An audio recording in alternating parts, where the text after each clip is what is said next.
नमस्कार, मैं हूं आशीष चित्रांशी और आप देख रहे हैं the news launcher. Hot topic with Hemant. Control room Hemant भाई को ले आइए स्क्रीन पर फटाफट। तो स्वागत है हेमंत भाई आप।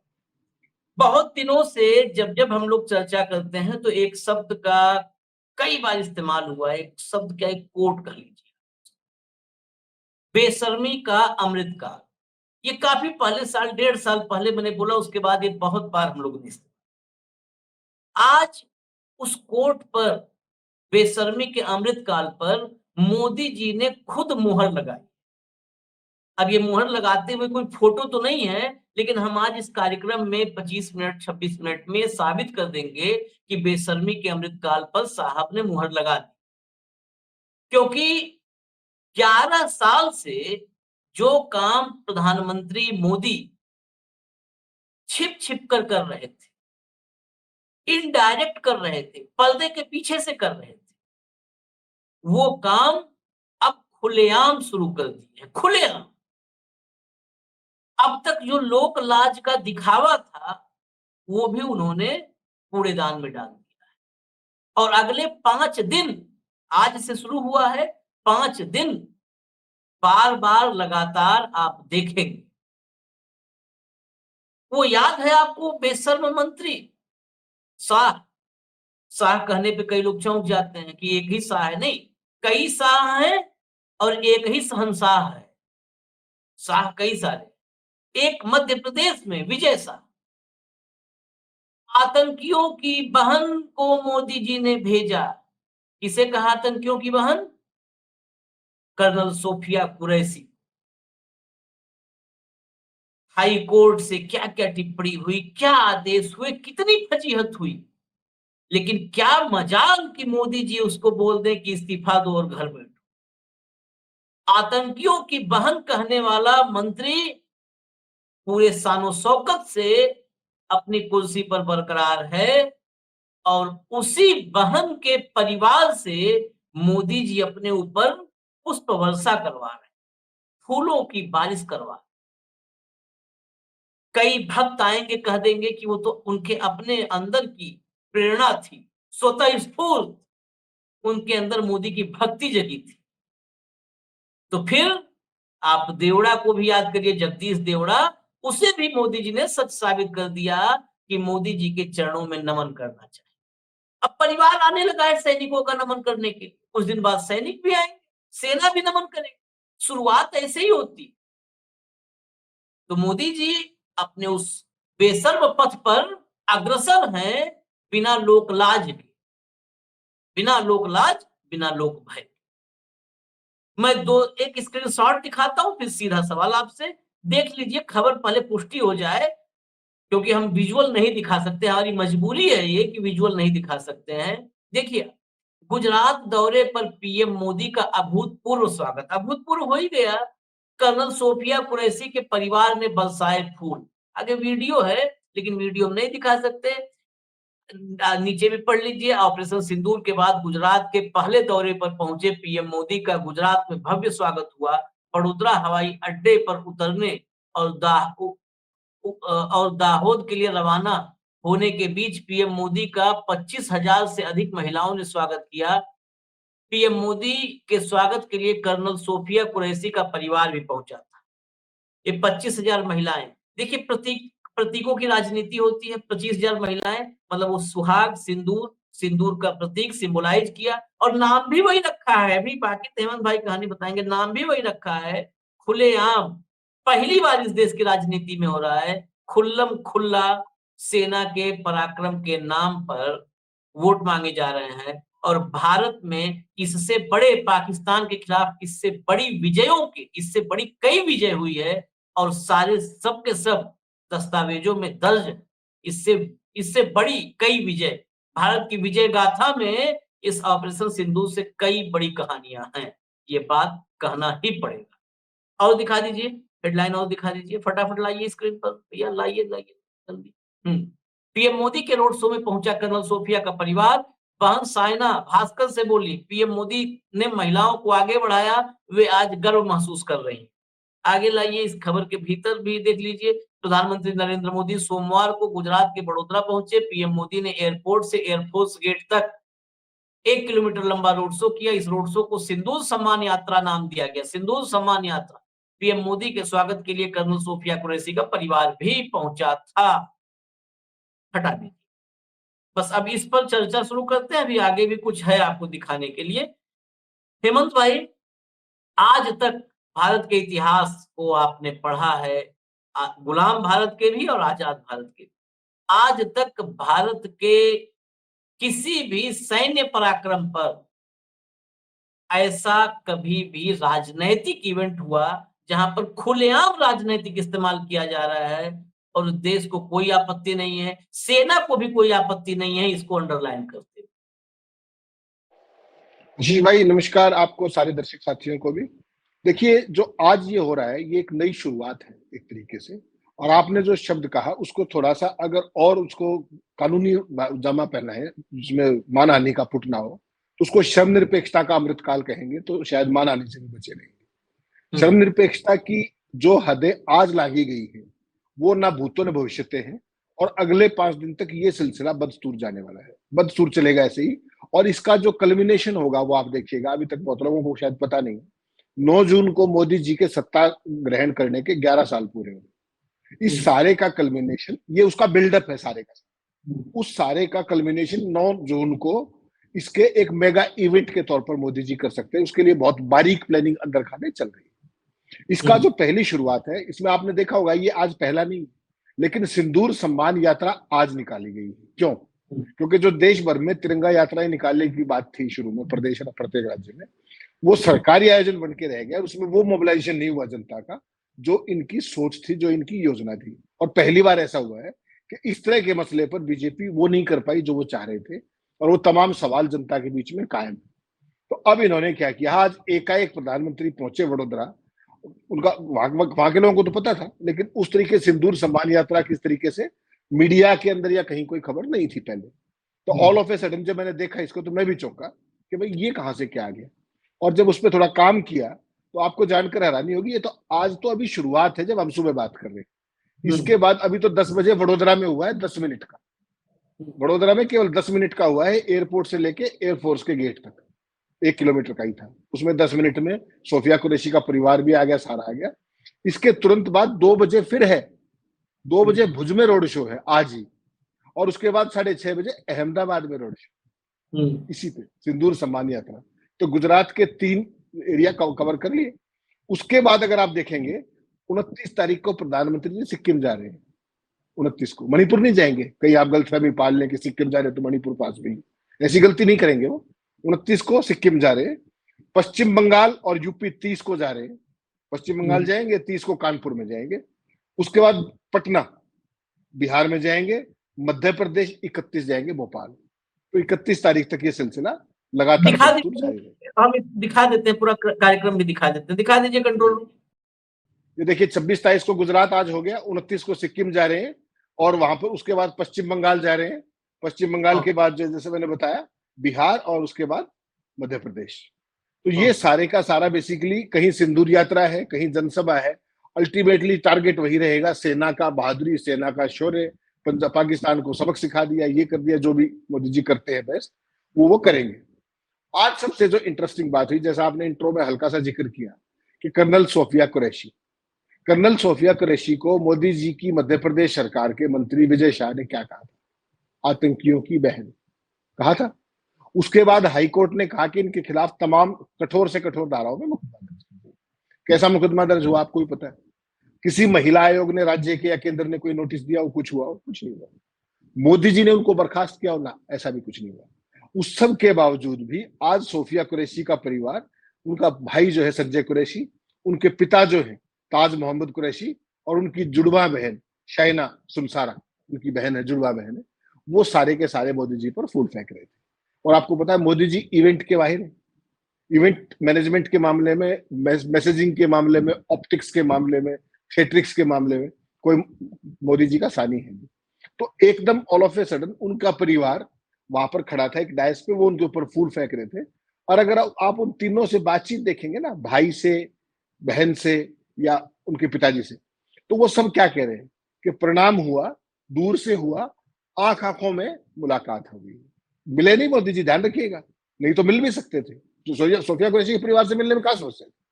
1 मिनट रुक के, बिल्कुल नहीं। वो जो एक लिमिटेड चीज समझ रहे हैं आप बिटवीन दी लाइन्स, उतना ही है कि आज मोदी जी का स्वागत कुरैशी जी के कर्नल सोफिया के परिवार ने किया। हेडलाइन किया। पूरे दुनिया के लिए, भारत के लिए, दुनिया के लिए। लेकिन अगर मिल लेते तो कोई फोटो आ जाता, फोटो आता तो फिर दिक्कत होती। तो इतना ही बहुत है कि परिवार से आंखों आंखों में नमस्ते हुआ, नमस्कार हुआ, आशीर्वाद लिया। वो सब उनके ट्वीट आपकी जो प्रिय एजेंसी है उसने चला रखी है। वो आपकी एजेंसी का काम ही ये है, ये सब करो और उसके बाद फिर जो भी बाकी करते हैं वो एक्सटॉर्शन और तमाम चीजें। आज आपकी प्रिय एजेंसी भी सुबह से खबरों में है लगातार, सारी उसका भेद खुल गया कंप्लीटली। तो खैर वो सारे का सारा चला, और इस सब के बाद अब मोदी जी पहुंचे हुए हैं इस समय जब मैं और आप बात कर रहे हैं दामोह के अंदर, वहां जनसभा कर रहे हैं। वहां क्या होगा आपको पता है, रेलवे के प्रोजेक्ट से, वैसे सरकारी आयोजन है, रेलवे के प्रोजेक्ट्स का उद्घाटन होना है, लेकिन अल्टीमेटली होगा क्या, पाकिस्तान, विश्व गुरु और ये सारी चीजें, सवालों के जवाब नहीं होंगे। अभी तक अगर आप इसको थोड़ा सा पीछे चलेंगे, जब से 22 अप्रैल को नरसंहार हुआ पहलगाम में, तो उसकी थोड़ी सी अगर क्रोनोलॉजी देखना चाहें तो आप देख सकते हैं। मोदी जी 22 तारीख को वहां से यात्रा छोड़ करके वापस आए, 23 को अर्ली मॉर्निंग। 25 को वो कहाँ गए थे याद है आपको? मधुबनी गए थे, मधुबनी याद है? उसके तत्काल मधुबनी में मंच पर नीतीश कुमार जी के साथ क्या चल रहा था वो भी आपने देश को दिखा दिया था। उसके बाद वो बॉम्बे गए, फिल्म स्टारों के साथ रहे कई घंटे तक, वहां से वापस आ गए। फिर वो सारा उनके साथ जिस तरीके का 7 तारीख के बाद वो सब शुरू हो गया। नहीं, उस फिर दौरान केरला गए, मुंबई से फिर केरला गए, केरला मत छोड़िए। फिर केरला में अपने मित्र, अपने सबसे प्रिय अडानी की तारीफ के पुल बांधे।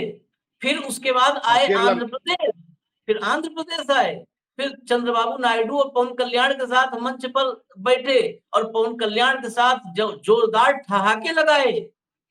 सारा एकदम याद दिला उसके दीजिए बाद तो। हाँ, नहीं वो थोड़ा सा उसमें क्योंकि उस तरह का वो नहीं था ना पुट, उस टाइम तो अडानी फाइनेंसर का वो सब कार्यक्रम था केरला वाला। तो मैं जो इस घटनाक्रम से जोड़ रहा हूँ कि जो ये चीज सारी की सारी हुई थी, वहां से आगे उसके बाद पाकिस्तान के साथ स्टैंड ऑफ हो गया, सारी बात होगी। 10 तारीख को सब ट्रंप ने घोषणा कर दी ट्वीट करके, मार्को रूबियो ने कर दिया, उसके बाद भारत ने भी कर दिया आखिर में। तो उसके बाद 12 को प्रधानमंत्री जी ने देश को संबोधित किया, 13 को वो सुबह सुबह आदमपुर पहुंच गए, अगर आपको ध्यान हो। और उसके बाद बीकानेर पहुंचे, और आज वहां पर वडोदरा और ये सब पहुंच गए सारे का। लेकिन वो पहलगाम नहीं गए, वो पुंछ भी नहीं गए, वो करनाल भी नहीं गए जहां हिमांशी नरवाल थी, वो कानपुर भी नहीं गए, कानपुर में जहां वो द्विवेदी थे जिनके हत्या हुई थी, कहीं नहीं गए। क्योंकि वहां पर कहीं ना कहीं आप सवालों के घेरे में आते, ऑप्टिक्स भी करते तो भी देश सोचता, तो वहां गए ही नहीं। वहां गए, और जब गए जब पाकिस्तान वाला सारा कार्यक्रम खत्म हो चुका था। उस सब के बावजूद भी 12 तारीख को उन्होंने जवाब नहीं दिया कि ट्रंप ने पहले ट्वीट कैसे कर दिया, रूबियो कैसे कह रहे कि तीसरे देश में बात करेंगे, कश्मीर का जिक्र कहां से आ गया, किसी सवाल का कोई जवाब नहीं है। आतंकी अभी तक क्यों नहीं पकड़े गए हैं? आपने पाकिस्तान के आतंकी ठीक है जो वहां घुसपैठ करके सेना ने मार दिए, ठीक है, जो यहाँ वाले आतंकी थे जिन्होंने ये नरसंहार किया वो कहाँ है आज तक? तो ये सारे सवालों के जवाब मोदी जी देंगे नहीं। और वो सीधा सीधा केवल एक ही बात है कि जो तिरंगा यात्रा के कारण जो राष्ट्रवाद की लहर आप पैदा नहीं कर पाए, उसकी शुरुआत आज सिंदूर सम्मान यात्रा से करने की कोशिश करते हैं। और सिंदूर सम्मान यात्रा का भी आपने देख लिया, जब उन्होंने बता दिया कि मेरी नसों में खून नहीं, गर्म खौलता खून सिंदूर बह रहा है, तो कहीं ना कहीं महिलाओं का जो इमोशनल एक वो है उसको प्रॉप अप करने की कोशिश कर रहे हैं कि पूरे देश में इस बार महिलाओं के जरिए राष्ट्रवाद की भावना। लेकिन महिलाएं तो वो भी थी जिन्होंने अपने पति खो दिए, महिलाएं वो भी थी जो अपने क्या नाम है पुंछ के अंदर जो पाकिस्तान की फायरिंग के अंदर मारे गए, और महिलाएं वो भी हैं जिनका पति शहीद हो गया, जहाँ पति उस नरसंहार का शिकार हो गया। और रामचंद्र जागड़ा कह रहे हैं कि वो कायरों की तरह मारे भी कायरों की तरह गए, और महिलाओं के अंदर जज्बा और जोश नहीं। तो मोदी जी की पार्टी के कितने चेहरे हैं, किस तरह का उनका राष्ट्रवाद है, ये तो वो बेहतर जानते हैं। लेकिन उन्होंने एक इवेंट लार्जर देन लाइफ बनाने की कोशिश शुरू कर दी है। और मुझे लगता है कि 9 तारीख को जब वो जो उनकी सालगिरह होगी 11 साल की, उस दिन वो इसको बड़ी मेगा इवेंट के रूप में कल्मिनेट करेंगे। तो इस बार इस तरह की इवेंट सेना की सरेआम जो उपलब्धि है उसको राजनीतिक तौर पर बढ़ाने की पूरे तरीके से शर्मनिरपेक्ष कोशिश है, खुल्लम खुल्ला कोशिश, बिना किसी परेशानी बिना किसी रुकावट के मोदी जी ने शुरू कर दी है। और हालत तो यह कि इस बार सर्विंग कर्नल के परिवार को जिस तरीके से सरकारी एजेंसी उसको प्रचारित करके उन्होंने स्वागत किया और किया, तो स्वागत करना किसी का विशेषाधिकार है, व्यक्तिगत अधिकार है। उसको आप कर्नल सोफिया कुरैशी के परिवार को इस तरीके से क्यों प्रोपगेट करा रहे हैं? वो एक मैसेज देना है पूरी दुनिया को कि देखिए हमारी फौज में महिलाएं, मुस्लिम महिला और उसका परिवार हमारा, ये तो अपना एक पूरे का पूरा जो ऑरा जो इस्टेब्लिश करने का, उसके मोदी जी चैंपियन है, उसी काम को वो कर रहे हैं अपने जो पालतू मीडिया है उसके जरिए। लेकिन ये वास्तव में सही बात आपने कही कि इससे खराब ऑप्टिक्स नहीं हो सकती कि सेना की अचीवमेंट पर सरेआम आप कढ़ाई चला करके और अपनी राजनीतिक मिठाई तैयार करने की कोशिश करें। देखिए, बड़ा तुलनात्मक रूप से देखना होगा। पुलवामा, बालाकोट, बालाकोट के बाद मोदी जी ने मांगे थे, वो सेना के शौर्य पर मांगे थे वो, लेकिन उसको कैसे घुमाया था, कहा पुलवामा के शहीदों के नाम पर, उनको श्रद्धांजलि के नाम पर जो पहली बार के फर्स्ट टाइम वोटर्स हैं वो मतदान करें। उन्होंने इनडायरेक्टली किया। उन्होंने बालाकोट विजय यात्रा नहीं निकाली उस दौर में। बालाकोट विजय यात्रा समझ लीजिए, ऑपरेशन सिंदूर यात्रा, सिंदूर सम्मान यात्रा, ये बालाकोट विजय यात्रा नहीं निकली थी। इससे जोड़ करके देखिए कि अब वो निकल रही है, खुलेआम निकल रही है सिंदूर सम्मान यात्रा। सिंदूर सम्मान यात्रा खुलेआम निकल रही है। अब उसके आगे नहीं बोलवाइए कि नहीं तो अगर उसका सम्मान होता तो कहीं और जाना चाहिए था दाहोद के बजाय, लेकिन सिंदूर सम्मान यात्रा निकल रही है। इसके अलावा एक और महत्वपूर्ण विषय है, कल बीजेपी शासित जो बीजेपी रूल्ड स्टेट है उसके मुख्यमंत्री और जो एनडीए रूल्ड स्टेट गैर भाजपाई मुख्यमंत्री हैं, एनडीए के मुख्यमंत्री हैं, उन सबकी एक मीटिंग थी दिल्ली। उस मीटिंग में भी ऑपरेशन सिंदूर पर एक प्रस्ताव आया, प्रस्ताव लाया गया, प्रस्ताव पास करवाया गया मोदी जी के सम्मान में। वो मीटिंग ऐसे लगा कि बहुत समय से वाह वाह नहीं हुआ था कव्वालों की टोली में, तो वाह वाह के लिए बुलाई गई थी मीटिंग। लेकिन उस मीटिंग से संदेश क्या निकला, उस पर अगला सवाल है, क्या 11 साल में मोदी जी के पास अब कोई उपलब्धि नहीं है? कल की एनडीए की मीटिंग, एनडीए शासित राज्यों के मुख्यमंत्रियों की मीटिंग और आज ये सिंदूर सम्मान यात्रा, क्या ये ऑफिशियली, अनऑफिशियल तो बहुत सारी बातें होती है, ऑफिशियली अंदर खाने मुहर ये लग चुकी है, मोदी ये स्वीकार कर चुके हैं, भाजपा ये एक्सेप्ट कर चुकी है कि 11 साल में हमने कुछ नहीं किया इस देश के लिए। अब एक ही रास्ता है कि सिंदूर पोत के छिप जाओ उसके पीछे। ये सिंदूर के लिए अपमान की बात नहीं कहे, मैं इसलिए बात कर रहा हूं क्योंकि सिंदूर शायद मेरे जो है, मैं तो बजरंगबली का उपासक हूं, तो मंगल शनि 2 दिन तो मैं चोला चढ़ाता हूं अपने हाथ से, अपने हाथ से। तो सिंदूर जब पूरा चोला चढ़ाने के लिए हाथ से, बहुत लोग आजकल तो बड़े शहरों में, मैं दिल्ली में देखा ब्रश का इस्तेमाल होने लगा है, मैं ब्रश का अभी भी इस्तेमाल नहीं करता, अपने हाथ से ही करता हूं। तो इसलिए उस सिंदूर के पीछे छिपने की इजाजत किसी को नहीं दी जा सकती है। जो सिंदूर हमारे आराध्य का प्रतीक हो और इस देश की आधी आबादी के सुहाग का प्रतीक हो, उसके पीछे छिपने तो नहीं दी जा सकती। क्या ये एक्सेप्टेंस ऑफिशियली हो चुका है कि अब इसके अलावा कोई रास्ता नहीं है, हेमंत भाई? आशीष देखिए, मोदी जी कभी भी हार मारने वाले आदमी नहीं है। प्रोपगेंडा का उनका सारे का सारा इकोसिस्टम तैयार है, कहीं कोई चुनौती नहीं है, कहीं कोई सवाल नहीं है। उस गलतफहमी में कोई ना रहे कि वो कोई सवाल आएगा और वो उसका जवाब देंगे। इस चीज को आप दिमाग से निकाल दें तो बहुत बेहतर रहेगा फॉर ऑल टाइम्स, ताकि स्वास्थ्य ठीक रहे, तनाव नहीं हो। मोदी जी का एक तरफा प्रचार होता है, उनका अपना एजेंडा होता है, उनकी अपनी एक लाइन होती है, उसी पर वो खेलते हैं। ये जो चीज अभी हुई है पाकिस्तान के साथ, इसकी जो तमाम फॉल्ट लाइन्स हैं, इन पर देश में कहीं कोई चर्चा नहीं हो रही है सोशल मीडिया को छोड़ करके, कि जो भी जितने सवाल निकले, पुलवामा पहलगाम होने से लेकर के, सुरक्षा से लेकर के, खुफिया से लेकर के, पुंछ में फायरिंग से लेकर के, जितने लोग मरे, आतंकियों की गिरफ्तारी से लेकर बहुत सारे सवाल हैं, लेकिन कोई जवाब नहीं। एक लाइन में पहले तिरंगा यात्रा के जरिए उसको कल्मिनेट करने की कोशिश की। वो आपने देखिए, सीज फायर तो 10 की शाम को 5 बजे हुआ है, लेकिन आपने उसका संकेत 9 तारीख की रात को 11:30 बजे ही देख लिया था, जब वीडियो चल गया था कि 31 सेकंड का, कि मनमोहन सिंह बुरे तरीके से फेल आतंकवाद पे, और Modi ji man on mission और सबको झन्नू में पहुंचा के मानेंगे। वो वीडियो आपको ध्यान होगा, उस पर हमने चर्चा की। तो वो तो तब की घटना है जबकि सीज फायर हुआ नहीं था, दोनों देश संघर्ष में थे आमने सामने बिल्कुल, तब भी इन्होंने वो लाइन ले ली थी। अब बेशक कहते रहे कि अमेरिका का कोई रोल नहीं है, फला नहीं है, लेकिन वो 9:30 बजे जो जेडी वेंस का फोन आया, 11:30 बजे वीडियो आया, घोषणा अगले दिन हुई, अलग बात है। तो ये तो वहीं से दिख गया था कि मोदी जी इस पूरे मामले को, जो पहलगाम की घटना के बाद जो पाकिस्तान के साथ हुआ, इसको आखिर तक भुनाने में कोई कसर नहीं छोड़ेगी। जैसे ही वो खत्म हुआ, तिरंगा यात्राओं की घोषणा की गई, उसका रिस्पॉन्स देखा गया। जब बात नहीं बनी तो 12 तारीख की रात को मोदी जी राष्ट्र के नाम संदेश देते हैं, किसी सवाल का कोई जवाब नहीं दिया गया। उससे बात नहीं बनी तो सिलेबस तैयार करने के लिए वो 13 तारीख की सुबह सुबह, जब मैं और आप सो करके उठे या घूम के आए, तब तक वो आदमपुर पहुंच चुके थे पंजाब के जालंधर में, और फोटोशूट हो चुका था उनका तमाम। 1 घंटे के आसपास वो रहे वहां, 28 मिनट भाषण दिया, बैकग्राउंड में S-400 थी, MiG-29 थे, सैनिक थे, जिंदाबाद थी, सारी चीजें थी। तो वो क्या है बेसिकली, वो सारा सिलेबस क्रिएट कर रहे थे लेटेस्ट फोटोग्राफ्स के साथ, सेना के साथ, ताकि देश में प्रचार सामग्री लग सके। वो फोटो हुए। उसके बाद मोदी जी कमांडो के रूप में एयरफोर्स पायलट के तौर पे आपने देखा, हाथ में हेलमेट था, और किस तरीके से पूरे देश में फोटोग्राफ्स लगे। बाकी सब जगह प्रचार सामग्री, राज्यों की सरकारें। तो मोदी जी को ये पता है कि उनको क्या बेचना है। आज की तारीख में चूंकि जो आपने कहा कि पूरे देश को दिखाने के लिए बहुत सारी उपलब्धियां नहीं है, और सवाल कोई पूछ नहीं रहा। कल जैसे चौथी अर्थव्यवस्था आप बन के हटे हो, तो उसके तमाम सवाल, जितने वो खुशी की बात नहीं, उससे ज्यादा सवाल आगे देश के सामने। उस सब के बावजूद मोदी जी को कोई चिंता नहीं है। एकाएक सिंदूर सम्मान यात्रा शुरू कर दिया। सिंदूर सम्मान यात्रा शुरू, 31 तक चलेगी, रिस्पॉन्स देखेंगे।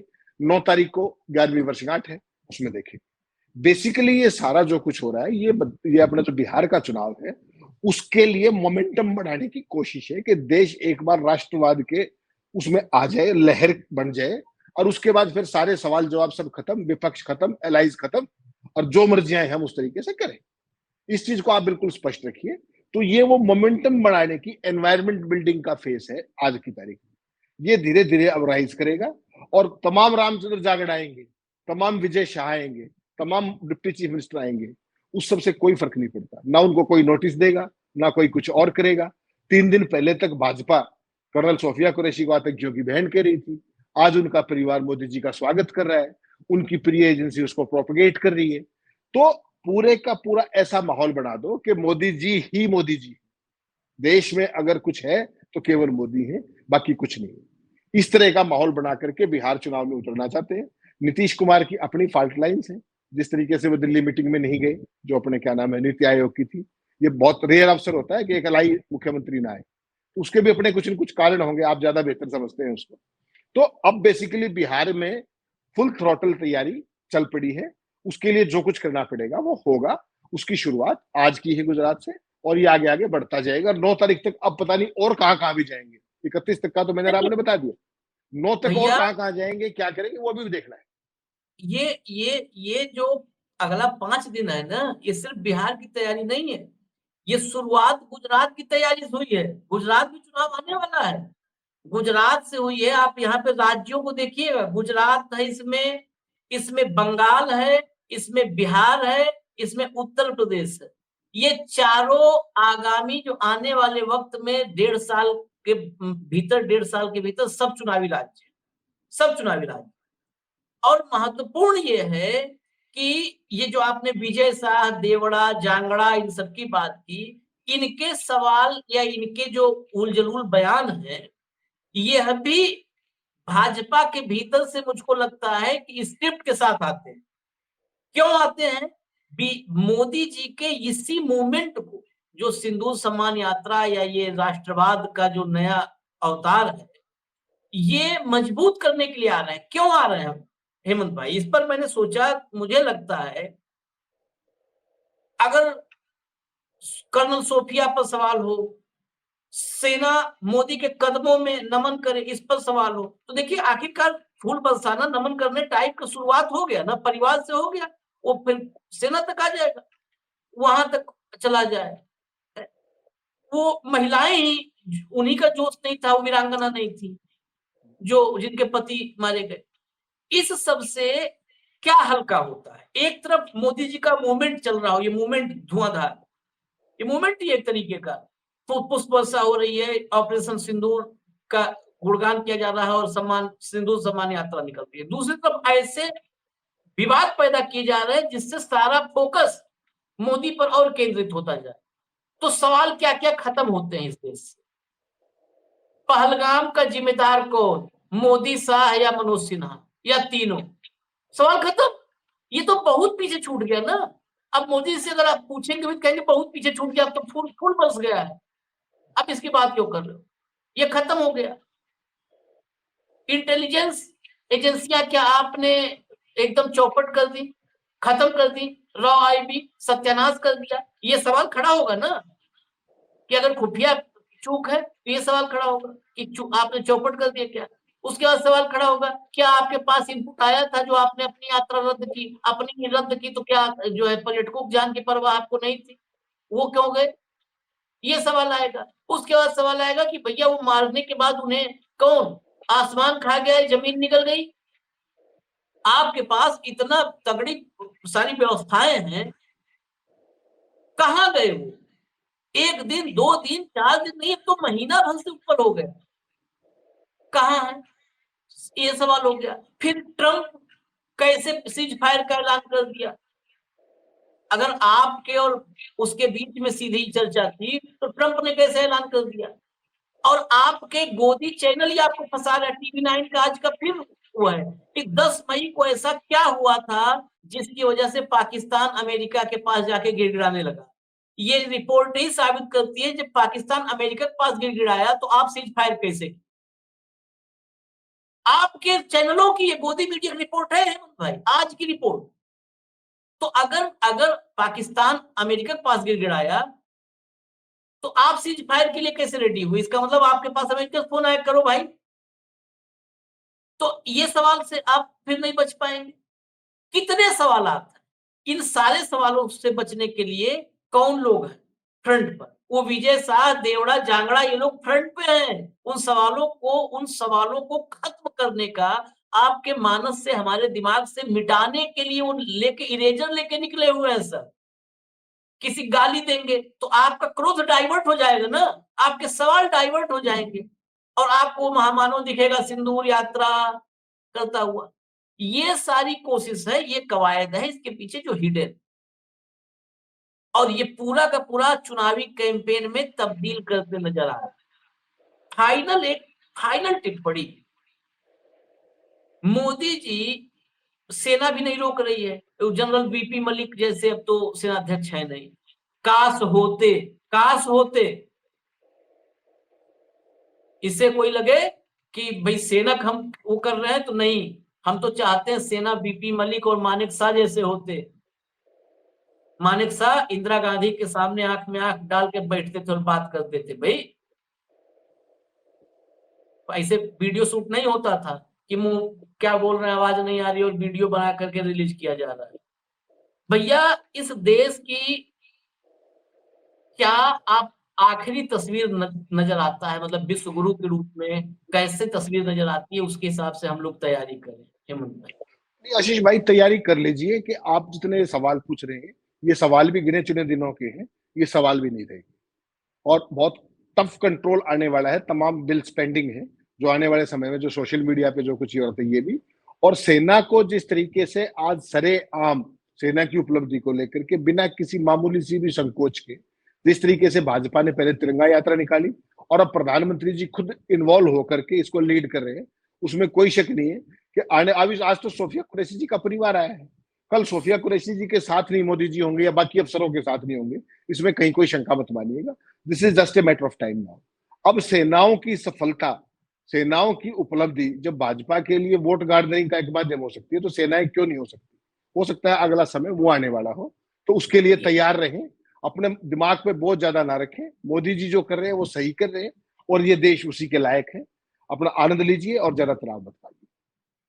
बिल्कुल सही कहा आपने, बिल्कुल आज मेरे मन की एकदम बात आपने फाइनल कही, क्योंकि भारत की सबसे बड़ी विशेषता थी यहाँ की राजनीति से सेना का लेना देना कभी नहीं रहा। जितने पड़ोसी हमारे हैं या जितने देशों में आप देखते हैं कि लोकतंत्र चिरंजीवी नहीं हो पाया, तबाही आई, वहां पर सेना और राजनीति दोनों का कॉकटेल था। भारत की सेना कभी भी सरकार, सत्ता, सियासत से जरा-सा भी रत्ती भर भी करीबी नहीं बना के रखी। ये वो दौर है जब खुलेआम सेना को राजनीति में, सेना के शौर्य को आपने घसीटना शुरू कर दिया, इस्तेमाल करना शुरू कर दिया, तो फिर आप समझिए सेना को करना शुरू कर दिए हैं। और खुलेआम भारत की राजनीति में अगर सेना का इस्तेमाल शुरू हो गया है, तो ये हमारे लोकतंत्र के लिए, संविधान के लिए, बाबा साहब के और गांधी के और भगत सिंह के और नेताजी सुभाष चंद्र बोस के, किसी भी महापुरुष के सपनों के भारत के लिए ठीक नहीं है। हालाँकि आज की तारीख में तो आप सबके लिए एक ही महापुरुष है, बाकी तो सब अब वो सब के सब शायद ऊपर से देख रहे होंगे, तो तरस खा रहे होंगे हम लोगों पर, जो हम लोग सवाल कर रहे हैं। इजाज़त दीजिए हमें, कल फिर आएँगे। हेमंत भाई साथ होंगे, कार्यक्रम में होगा हॉट टॉपिक विद हेमंत। नमस्कार।